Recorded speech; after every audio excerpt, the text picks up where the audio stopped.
The topics and opinions expressed in the following show are solely those of the host and their guests and not those of W4CY Radio, its employees, or affiliates. We make no recommendations or endorsements for radio show programs, services, or products mentioned on air or on our web. No liability, explicit or implied, shall be extended to W4CY Radio or its employees or affiliates. Any questions or comments should be directed to those show hosts. Thank you for choosing W4CY Radio.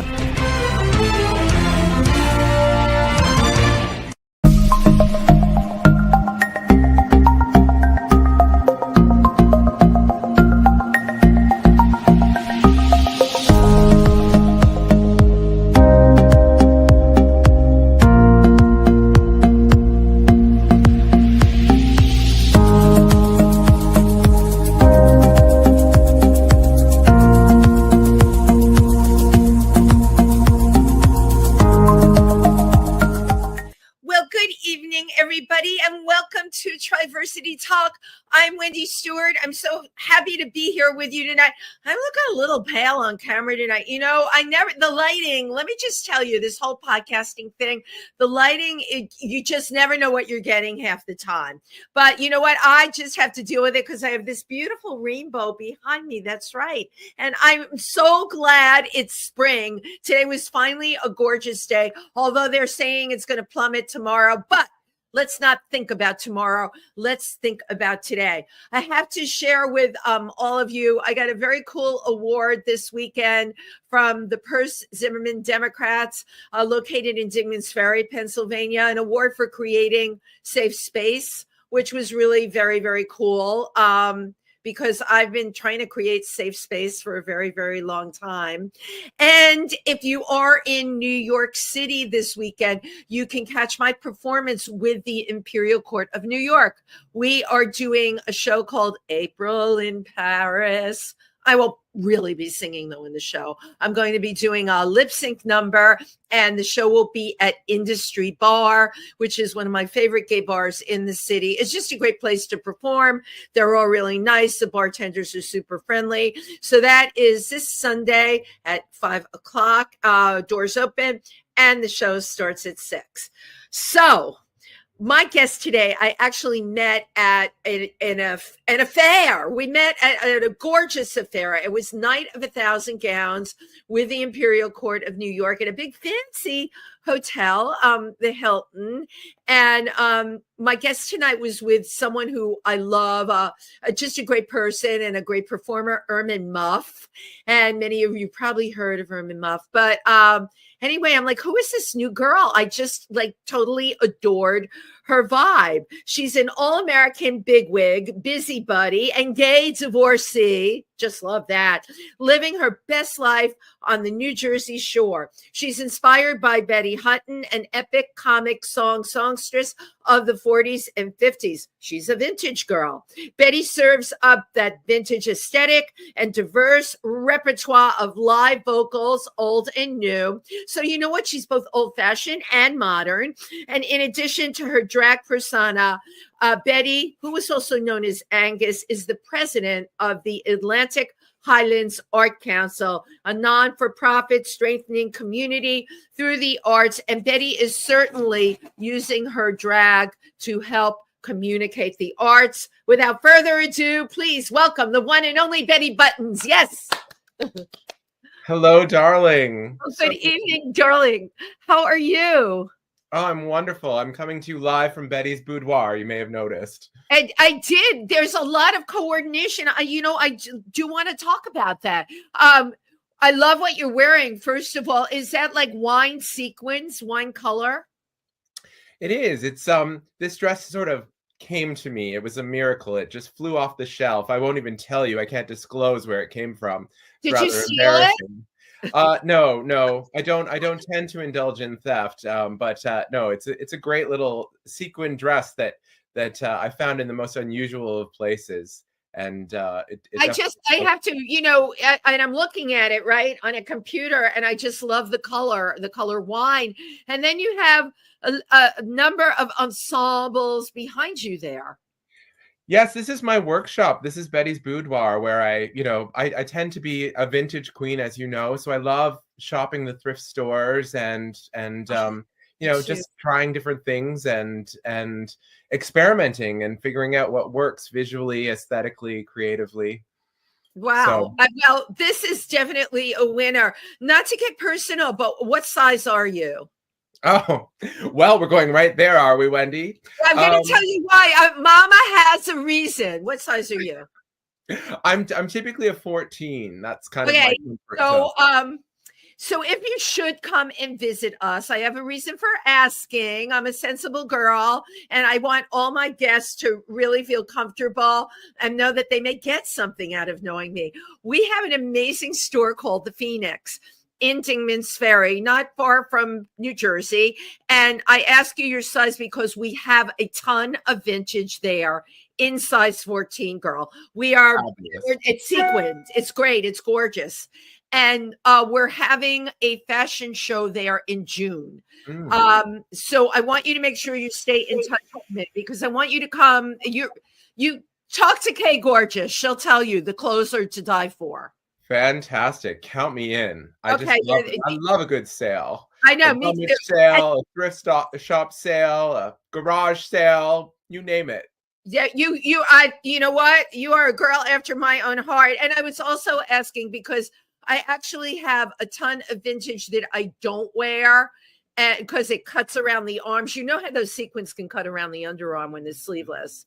And, we all say beauty knows no pain, but I've been in pain. So I'm getting rid of a bunch of things and, but they're all size 8. So I just have to find, maybe one of my listeners would like them.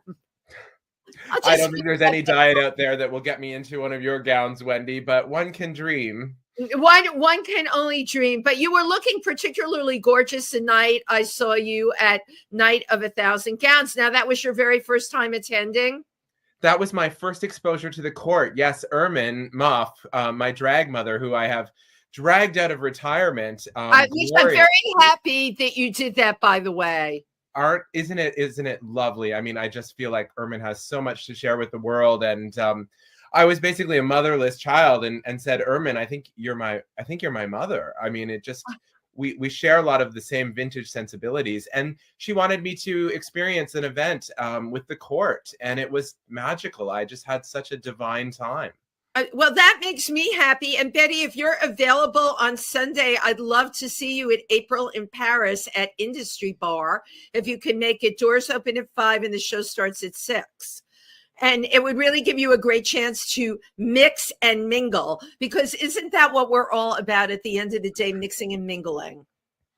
It was just it was a magical evening, and I definitely look forward to, getting to know more of the court. And I mean, the combination of philanthropy and doing good in the world and just having a marvelous time at it, being fun, being silly, being creative. Yeah. Getting in touch with your inner child, making friends, just loving life while actually helping the world. It's just a beautiful concept. Right. Isn't that great? Don't we wish more people would follow it? But that's why we're here, to do what it is that we do. Now, how long have you been performing drag for?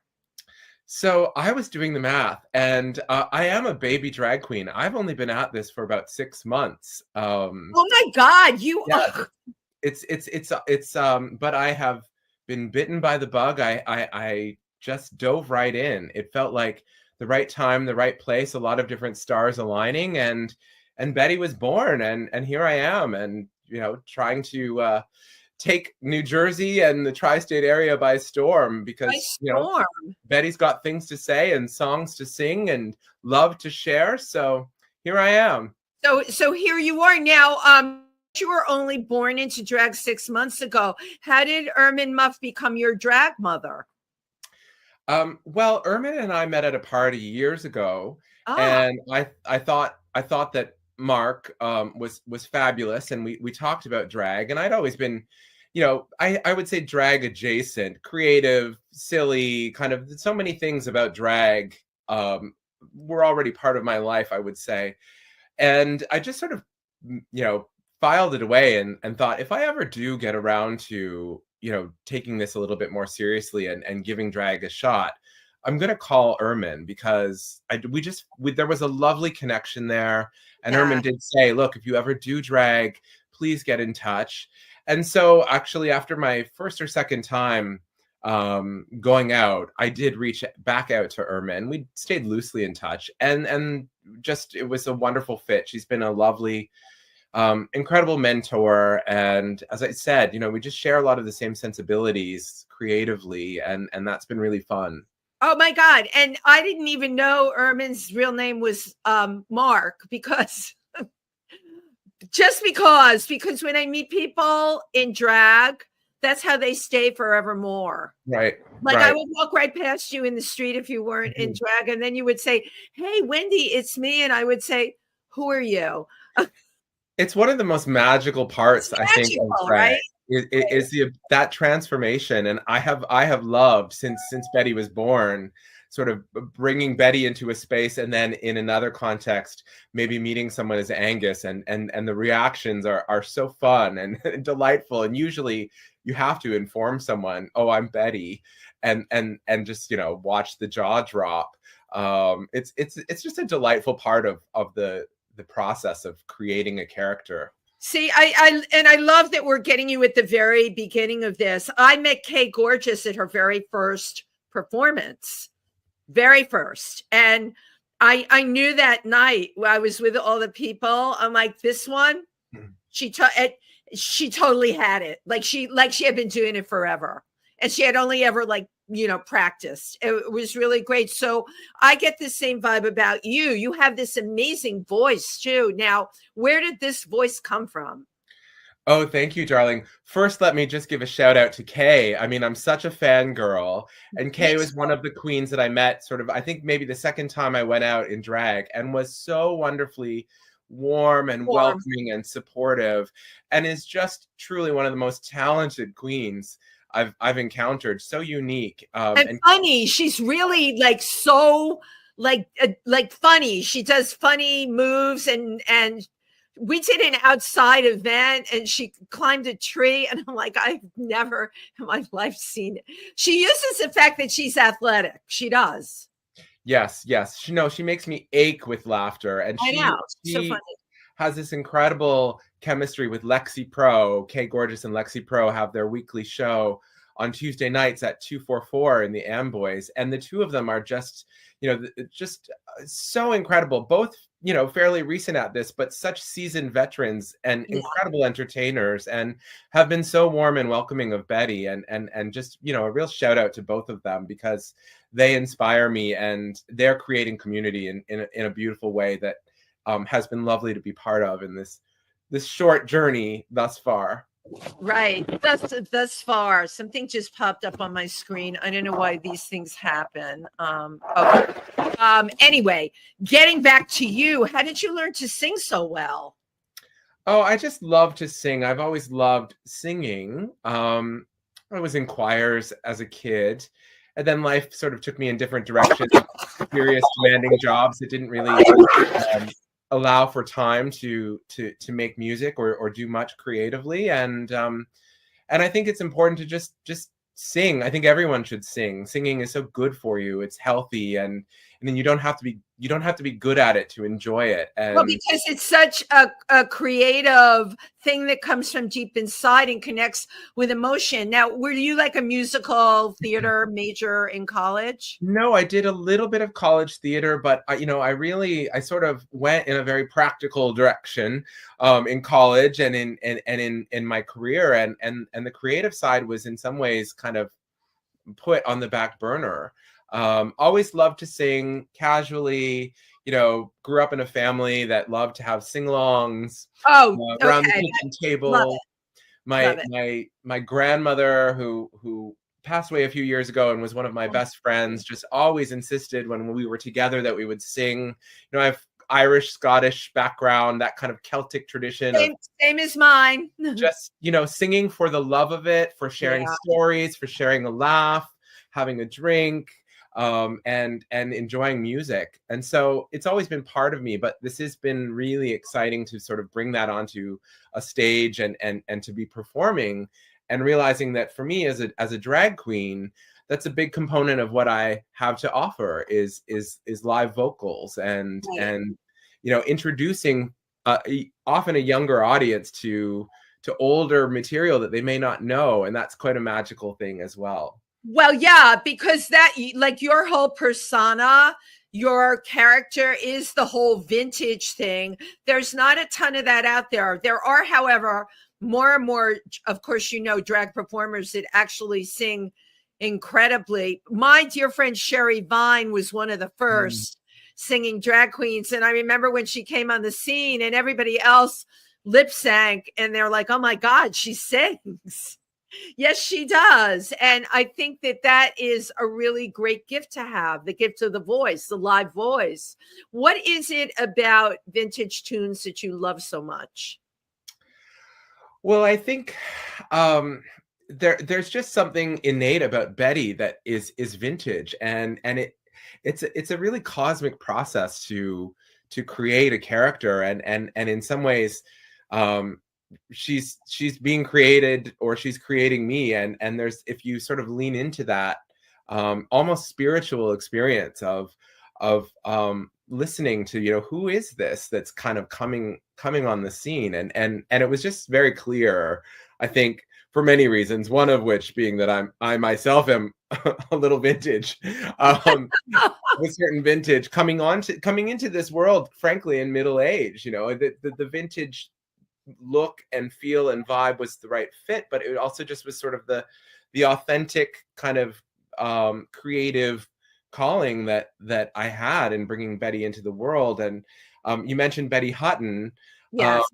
Betty Buttonz as a name really kind of was an homage to an incredible entertainer who I can't aspire to mimicking, but I honor her because I think she was an incredible talent, just a comic genius, beautiful voice, incredible dancer, physical comic, had this incredibly loving persona underneath the comic clown, but was a clown in many ways. And I think the best drag queens are clowns. Oh my God, absolutely. They entertain, they make the audience laugh. Absolutely.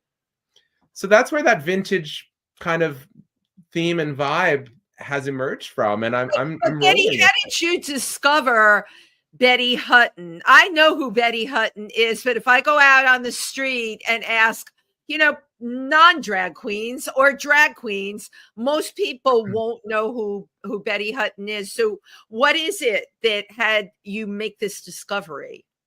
I love that question. And I love that you asked that, Wendy, because I think that Betty Hutton in some ways is this hidden gem, or this forgotten gem of Hollywood and Broadway, and was so unique and so dynamic in her talent, and had such an interesting life story, often quite tragic. But I think I came across her, frankly, in my late teens or early 20s, rifling through old VHS videos, classic movies, probably also from a garage sale.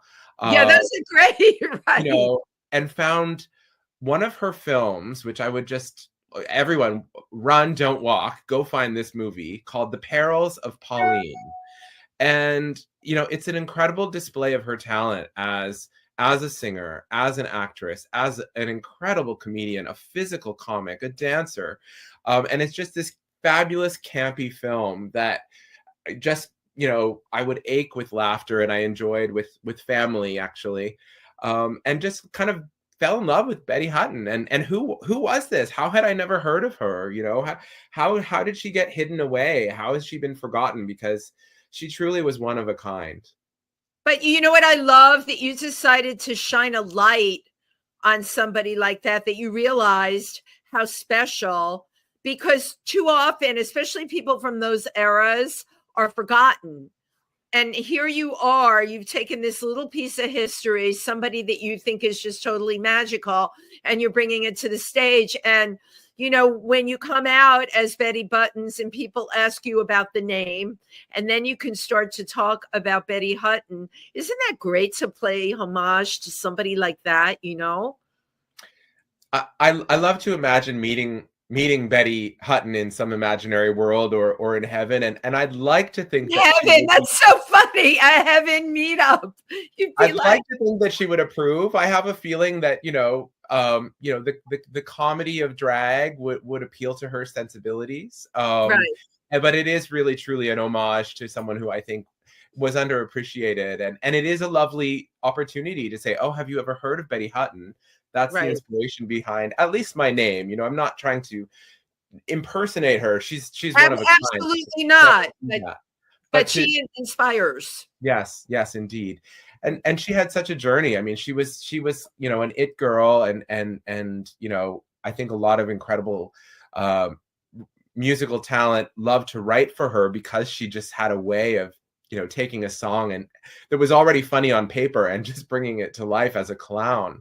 But then she had her years in the wilderness as well, and was kind of quite down and out, and found her way back into the limelight. But also, I think earned a degree in psychology, was a teacher. What a dynamic person. See, I knew about the Pharaohs of Pauline, but I didn't know this. I didn't know her low period. What created a low period for Betty Hutton? I think it was mental health. I think she had a truly unimaginably terrible childhood. She was raised by a single mother who was a bootlegger in the Depression to make ends meet. And I think one of the stories is how her mother, I think, was being physically assaulted, and she interrupted and distracted by entertaining, singing a song, doing a dance. Like it was that kind of just tragic upbringing. As a child, this child had to do as almost an infant. She was, and trying to keep her mother's clients from getting violent by, knowing when to burst into a song, make someone laugh, right?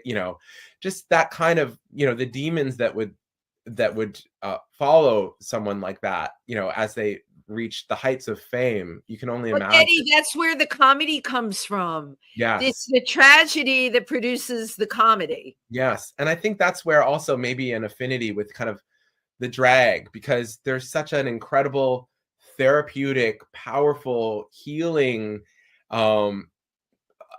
agency that I think drag queens who stand in their power can bring, right? Because they're bringing laughter and joy to audiences who often have had really hard times, or who are often not accepted for who they are. And to tap into that, on some deep level is really powerful. How do you feel about, because you're so new at drag, so I'm going to throw this one at you. How do you feel about the fact that because of RuPaul, and I knew Ru in the day, and I love Ru, but Ru has made drag really mainstream. I mean, you go to these big drag conventions or drag shows, and the audience is, of course, just a general audience. It is mainstream. How do you feel about that? Ooh, now that's a delicate one, Wendy. I know, but Wendy has all kinds of questions. Love it. Because my personal thing, I think for things to be supported, they had to become bigger. However, we are in other parts of the country, a very anti-drag, anti-everything. Okay, so now how do we deal with this when it's become mainstream, right? Yes. That in straight bars, they're loving RuPaul's Drag Race. Yes. Yeah. How do we deal with this now? Is it good that it's mainstream?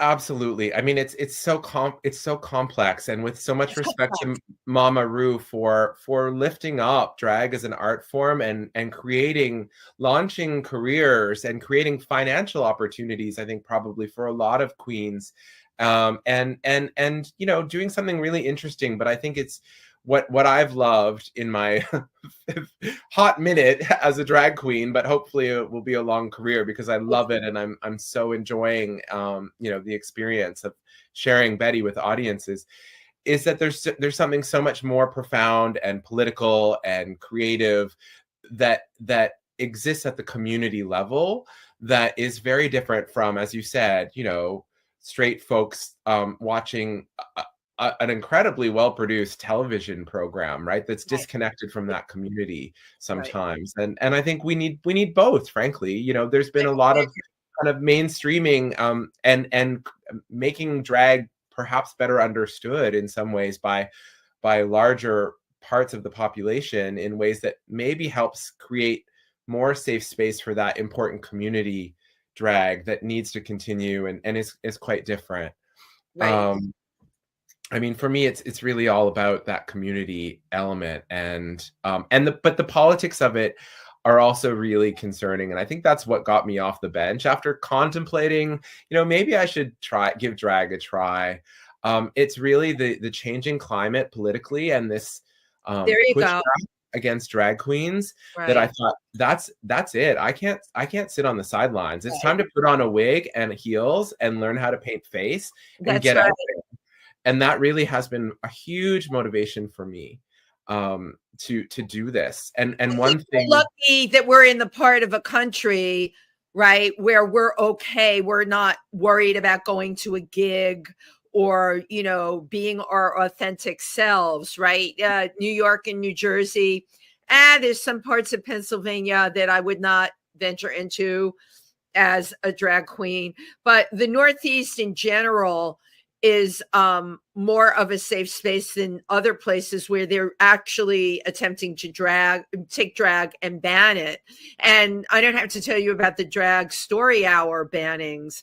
That seems to have died down. I don't even know what's up with that, but the banning of drag story hour seems to have died down, or it's not in the news as much either because I follow all of that. So I don't know what that is. I mean, I think a lot of the attempts through legislation to eliminate drag queens are just not possible to hold up in law. You know, it's just not constitutional. Right. But it is alarming that there are many jurisdictions in this country where it's not possible to do what we do in New Jersey or New York or Pennsylvania. No, this is the God's honest truth, right? And, you know, it's the kind of thing that keeps me up at night thinking about you know, the fact that that's such a convenient way for you know, conservatives to scapegoat, to distract, to get people angry about stuff. But that's what it is. Diversion. It's a scapegoat. It's a distraction. Right. From their many flaws and from their many shortcomings that they're not willing to account for, and pitting one group of people who are marginalized and oppressed against another group. You know, it's the oldest playbook, unfortunately, and you know, we have to stand up. And yes, we're lucky that we live in a part of the country where we have some degree of safety and comfort, but we then actually owe it to our sisters and brothers in other places in this country and elsewhere in the world that don't have that security to speak up. And you know, one thing I'm really excited about is that Betty will be hosting a sign making party on May 7th at Paradise nightclub in Asbury Park. Oh, I know where Paradise is. Oh, fabulous. Yes, because Asbury Park has declared May 7th Day of Drag Visibility. And this is the second annual Day of Drag Visibility in Asbury Park. And this was something that activists brought to the city council saying, look, you know, we're lucky that we live in this town that celebrates diversity, but we need to take a stand and offer solidarity and support to others who don't have that safety and security, and to really celebrate that visibility. So I hope people will come and make signs with Betty, and then we're going to drag the boards. We're going to walk the boardwalk and just really celebrate that we're here, we're queer, we're drag queens. We are an important part of the community. We make space for people to feel safe to be themselves, to express themselves. And we want that to be the case everywhere in this country and in the world. Absolutely. And this is on May 7th. This is on May 7th at Paradise. Yes. Oh, totally fabulous. How did I not know this? Unless I get so many emails. Maybe I did know this and I didn't mark it down because I'm not in Asbury Park, although I know a ton of people down there that are. And have you been performing in Asbury Park? Are you going to perform there? Yes. So, I mean, I am, as I said, you know, a baby queen, and I'm humbled, truly humbled by the incredible talent out there. There are so many wonderful professional queens that I'm watching in awe and learning from, and but I'm getting out there. Betty is definitely performing. I'm a regular on Monday nights at Paradise in Asbury. We have a fabulous weekly event called Drag Wars, hosted by the fabulous Ms. Seymour Cox, and Seymour has been hosting this night for many years, and it's a very welcoming space for new performers, new queens on the scene to, you know, to get their sea legs and you know, to be finding community, and this show is week over week. I mean, it's also kind of an incredible space because people feel comfortable trying new things, experimenting with new routines, bringing numbers that might not be kind of the Friday night mainline content, but are hellishly funny or, you know, incredibly creative. So Betty spends a lot of Monday nights at Paradise for Drag Wars, and folks should come out. We always have a great time, and, you know, really props to Seymour for creating that space, that community space. Absolutely. Well, Betty, you know, we're talking about all this performing. Let's show the video. Sure. Where was the video done? So this was at Drag Wars on a Monday night recently at Paradise in Asbury Park.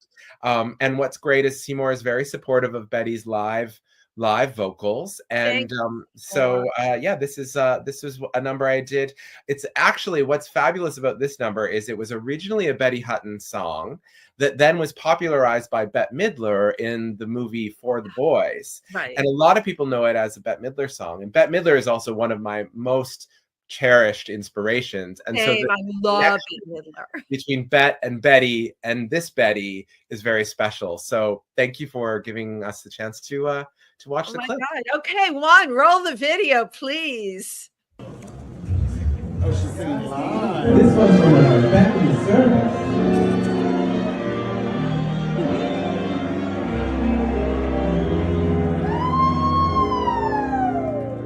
I was alone on a shelf in a world by myself. Oh, where could my Prince Charming be? When a man came along, made my life like a song, and taught me these words of ecstasy tenderly. I want some hugging and some squeezing and some mugging and some teasing and some stuff like that there. I want some petting and some spooning and some happy honeymooning and some stuff like that there. I used to think that love was just a butter up in the messy cabbage. Now my attitude is only lovey-dovey. Baby, you've done it. I want some kissing and some hoping and some missing and some hoping and some stuff like that there. I want some weeping and some chasing and some leaping and some pacing and some stuff like that there. And when I get a certain feeling, I confess it. There's really only one expression to express it. I want some hugging, squeezing, mugging, and cheesing, and some stuff like that there.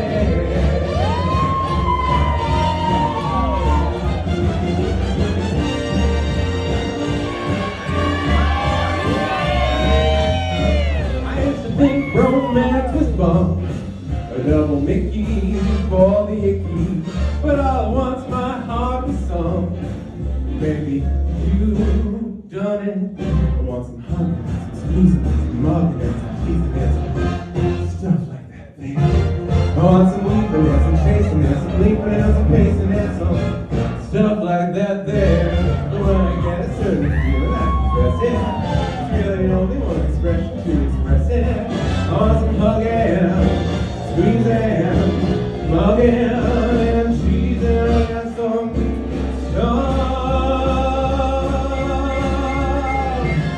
stuff like that there.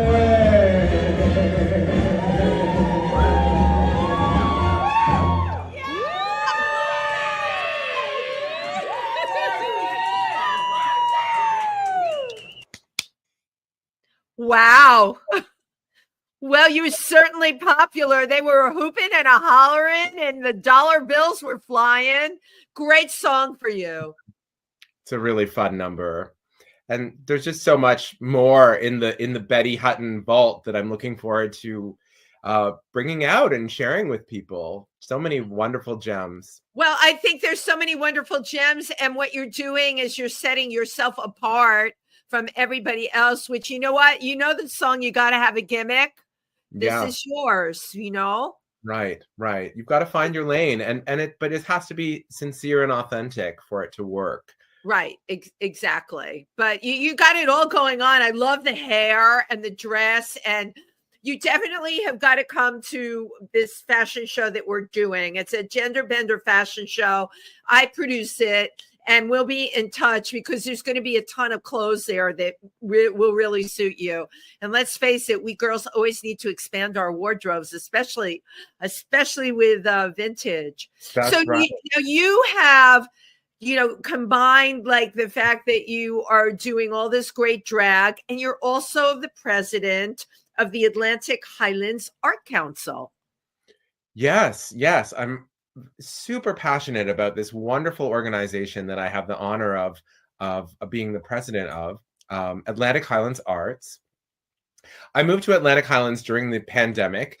Actually, I was married at the time, so the gay divorcee part of the Betty bio is true to form, and the emergence of Betty as a drag queen is, as many drag queens will say, in some ways part of my recovery from the painful end of a relationship. Right. And moved to this town, having been in Manhattan and Brooklyn for many years before that. Not certain what to expect, and I really didn't know the area. Oh, it's beautiful. It's a beautiful area. Gorgeous town full of beautiful old Victorian houses on Raritan Bay. It's sort of the northern tip of the Jersey Shore, quaint and beautiful, but also, without really much in the way of connections to the place. I didn't know what it would be like, to relocate from the city. But I saw that there was this arts council, really dynamic, seemingly from the outside looking in, community that has this beautiful storefront gallery on the main street of our town. And I thought, okay, well, I'll find my tribe in this place. If they've Absolutely. got this kind of a dynamic little arts community for a borough of 4,000 or 5,000 people, it's really noteworthy. And sure enough, I found my place there. And fast forward, now I'm the president, and just really proudly promoting it as a very important creative heartbeat for our small town, that strengthens our community through the arts in a lot of really interesting ways. And increasingly, I think it's terrific that you're doing this. So this is a non-for-profit, all volunteer. It's entirely volunteer run. And also that's, really inspiring to me that there are so many different heavy lifters who are so committed to having a space that brings creatives together, that lifts up art in so many different varieties. But it takes a lot of work for us to, raise the money to keep the space open, our beautiful gallery space, and run our programming, trying to be as inclusive as possible. My mission is to really try to ensure that we're bringing diversity and including and lifting up, a diverse range of different artists, and partnering with different community groups. And it's truly a magical, wonderful thing. And it's been also this platform for Betty that has been just delightful and truly humbling. The support and the warm response when I brought Betty into the world. We've now had 2 sold out shows in the gallery space, drag shows. I was going to ask about that. Yeah, I was just blown away by the community response. I thought, why don't we give this a shot? So we did a Valentine's Day we called it a Valentine's spectacle. Sort of a cabaret show about, the exhilarating highs, the humiliating lows of love. And I sang a bunch of different love songs, or songs that people might not think of as love songs, that had some romantic meaning for me and for Betty. And we had people lined up around the door. We sold out. There was a little bit of anxiety, I think, on my part and on the part of some of my board and volunteers around us being so public about bringing drag into the Well, community. very blatant about bringing drag in, but here we go again. Can drag be mainstreamed? Yes, it can. I mean, I'm Yeah. sure your audience was diverse. It They was came- diverse. right. And a lot of people were experiencing their first drag show. And That's Betty's variety amazing. of drag is very different from, say, what you might experience at a bar on a Friday night. But Right. I think it's really thrilling to be bringing drag to new audiences and welcoming them in and realizing it's a big tent. There's space for everyone. Well, exactly. There's absolutely space for everyone. Yeah, there is. And I think drag at its best makes everyone feel, more comfortable to be their more authentic self, to let their light shine, to bring people out and lift them up and give them joy and laughter and let their freak flag fly, so to speak, is part of the magic. So you're having colors of coverage. Colors of Courage. Yes. May 18th through June 20th. What's that about? You have a poster for that. Yes, we do. I think see the poster. Here comes the poster. It's coming. I can feel it. So this is hot off the press. Just thrilled to be working with That's Raphael Coelho and the Out Agency, partnering with us on a program that will, span from May into Pride Month, including Juneteenth, and will be a real celebration of artists, BIPOC, artists of color, and queer artists and their experiences, celebrating joy and resilience and courage, and really bringing a group of diverse artists into our gallery space and having a ton of different programming that then celebrates that. Everything from Betty's next big drag production on June 15th, which will include actually the screening of a fabulous film that Raphael made with Monet Exchange. Oh my gosh, that's so great. Yeah, so that will be a really exciting night. Multimedia, so drag, there'll be live vocals, there'll be screening of this fabulous film that Raphael made with Monet. There'll be a DJ. My sister queen, Aya Velasquez, who's this fabulous French queen, Kay Gorgeous's drag daughter, actually is going to co-host with me, and she's a DJ, so we'll dance the night away. So that's one exciting thing. We'll have a Juneteenth program where we're going to really be doing some interesting dynamic community building, right, and call attention to Juneteenth. Yes, and celebrating it, and also using it as a learning opportunity, because there is a lot to be done in this small town and other communities to address, frankly, racism and encourage people to understand and educate themselves about, the racism that sort of quietly exists that we like to think doesn't exist. Oh no, we know that it exists, and it's not so quiet. Believe me, it's not so quiet. No, so quiet. I love what you're doing.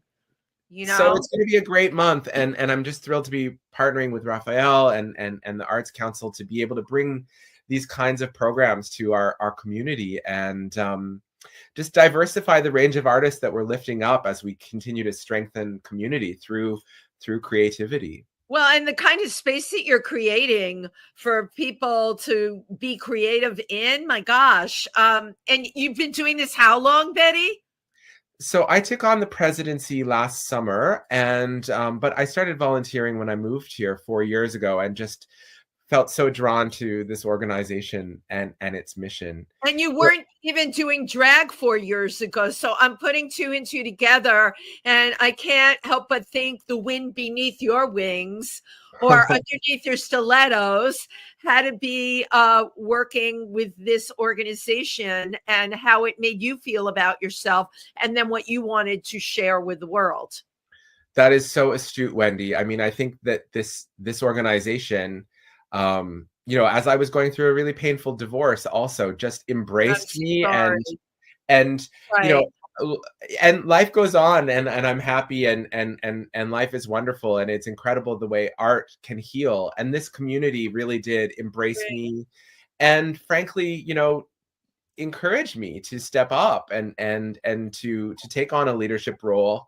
I'm really so honored. I'm sort of a figurehead. I have other irons in the fire and a demanding day job, but I do really feel like I'm in the right place at the right time, helping. Well, you're so passionate as you talk about it. I can tell that this is everything, and I love what you're doing with it, and I love how you're affecting the town that you're in and the people that get involved. You're making a huge difference because of this, which is great. And keep giving those drag shows there. Are you all doing like sip and paints?